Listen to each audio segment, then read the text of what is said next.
Hello guys, how are you? Please subscribe to my channel. My grandmother used to be the center of our family. Every holiday, every birthday, every gathering, it all revolved around her. Her house was always full. Laughter, food, noise, life. Until it wasn't. It didn't happen overnight. At first, people just got busy. Work, kids, travel, excuses that sounded reasonable, until they became patterns. Calls turned into messages. Messages turned into silence. And eventually, nothing. For 5 years, that house slowly emptied. Rooms that once held conversations echoed. Chairs that were always occupied stayed empty. And through it all, she never complained. Not once. Everyone has their own life, she would say with a small smile. Like she believed it. Like it didn't hurt. But I saw it. The way she would pause near the phone. The way she'd look at the door whenever a car passed. The way she stopped cooking large meals because there was no one to feed. I was the only one who still visited. Not out of obligation, but because I couldn't ignore what everyone else did. Every Sunday, I'd go over. We'd drink tea, talk about simple things, sit in that quiet house that used to be full of noise. Sometimes, she'd tell stories about the past, about how the family used to be, and sometimes, she'd just sit there, smiling, pretending it was enough. One afternoon, as we sat together, she looked at me and said something I'll never forget. "People don't leave all at once," she said softly. "They fade." I didn't know what to say. Because she was right. They hadn't abandoned her loudly. They had just disappeared. Slowly. Comfortably. Like it didn't matter. Like she didn't matter. Then one day, everything changed. It started with a phone call. I was there when it happened. She answered like she always did, calm, polite. But as the conversation went on, her expression shifted. Confusion. Then surprise. Then something I hadn't seen in years. Excitement. "What?" she said softly. Then again, louder. "What do you mean I won?" I sat up straight. "What happened?" I asked. She covered the phone, her hand slightly shaking. "They said, I won something," she whispered. I frowned. "Won what?" She looked at me, still processing, still unsure. "A lottery," she said. I blinked. "A lottery?" She nodded slowly. "They said it's 2.3 million. Silence. The kind that doesn't feel real. Because it isn't. Not at first. We both just stared at each other, trying to understand, trying to believe it. But what we didn't know yet was that this wasn't just going to change her life. It was about to bring back everyone who disappeared. And this time, they weren't coming for her. They were coming for something else. At first, nothing changed. Not immediately. We confirmed the win, signed the papers, met with officials. It was real. $2.3 million. After years of quiet, of being forgotten, life had suddenly shifted. But my grandmother didn't.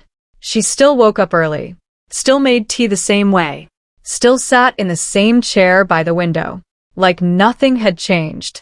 "Money doesn't change people," she told me once. "It reveals them." I didn't fully understand that until the calls started. The first one came 2 days later. My aunt, the same one who hadn't visited in 4 years. Her voice was overly sweet. "Mom, I just heard the news. I've been meaning to come see you." Of course she had. Then came another. And another. Uncles. Cousins. People I hadn't even heard from in years. All suddenly remembering her. All suddenly concerned. All suddenly available. Within a week, her phone wouldn't stop ringing. Messages flooded in.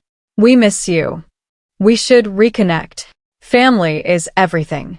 I watched it happen in silence, because I knew this wasn't about love.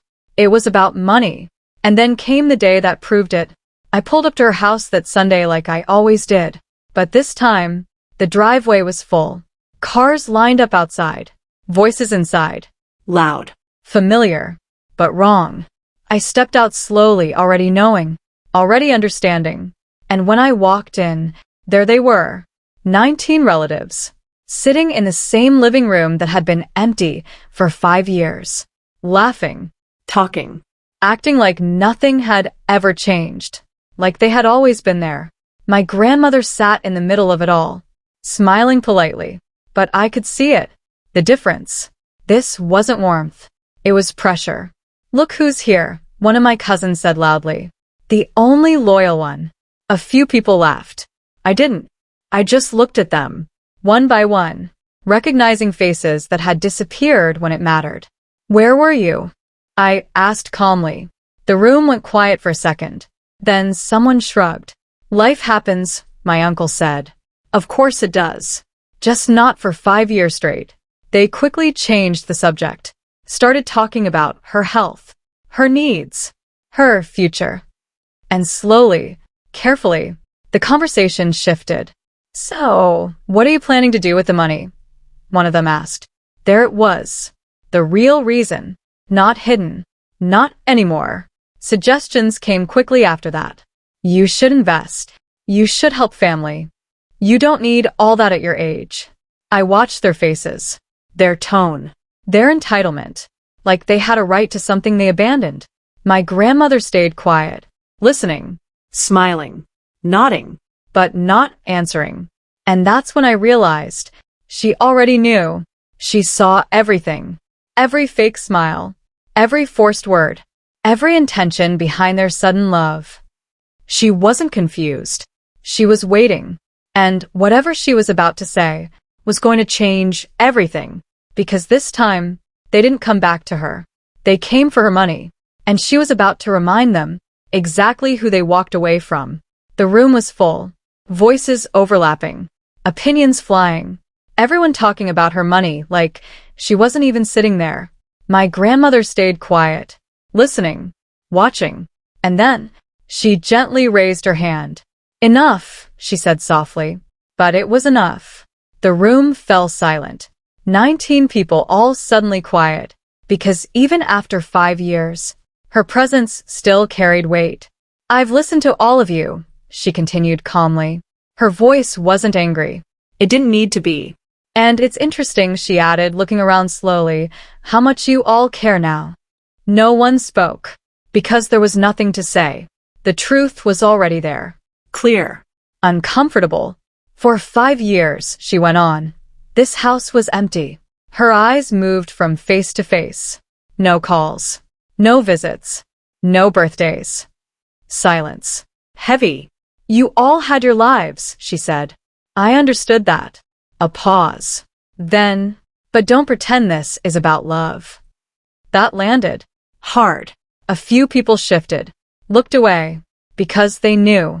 "I didn't win this money for all of you," she said simply. "I won it for myself." Another pause. "And I've already decided what to do with it." Now, they were listening. Really listening. Because this was the moment. Hope. Greed. Expectation. All in one room. She turned slightly and looked at me. "I'm leaving it to the one person who never left me." Silence. Complete. Someone whispered, "What?" But she didn't repeat herself. She didn't need to. Because everyone understood. Every missed call, every empty visit, every year they chose not to show up had just cost them everything. One by one, they stood up. Not loudly, not angrily, just quietly. Because there was no argument left. No excuse strong enough. They came for money and left with nothing. Later that evening, the house was quiet again, just like before. But this time, it felt different. Peaceful. "You didn't have to do that," I said softly. She smiled. "I already did," she replied. Then she looked at me. "You showed up when it mattered. Some people only come back when there's something to gain. But real love, it shows up when there's nothing to take." And in the end, it wasn't the money that mattered. It was who stayed when there was none.